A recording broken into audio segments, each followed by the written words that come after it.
Previously, we went from a value to a probability. Now let's reverse the process. Given a probability, how do we find the corresponding value?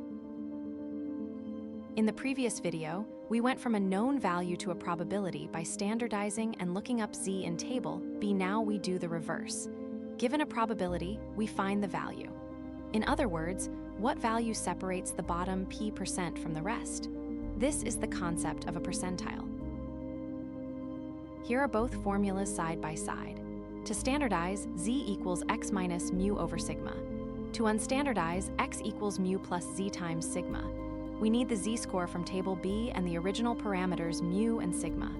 The four-step procedure is: state the problem, look up the z percentile in table B, sketch the curve, then unstandardize to get our answer. Let's clarify the notation.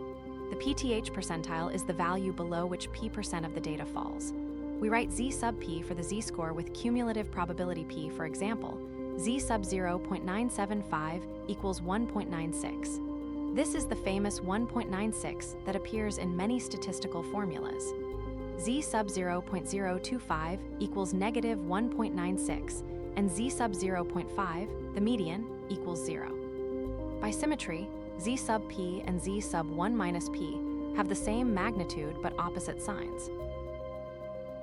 Let's work through the full example from the textbook. Step 1. We have gestation length x tilde n of 39, 2. We want the gestation length that is shorter than 97.5% of all gestations, which is the 2.5 percentile. Step 2. Looking up 0.025 in table B, we find z sub 0.025 equals negative 1.96. Step 4. Unstandardizing, x equals 39 plus negative 1.96 times 2, which gives us 35.08 weeks. So the 2.5 percentile of gestation is approximately 35 weeks. Here is the visual. The small shaded area on the left represents just 2.5% of gestations. The vertical line at 35.08 weeks marks the boundary. Only 2.5% of gestations are shorter than this, while 97.5% are longer. This is the concept of finding a value from a known probability.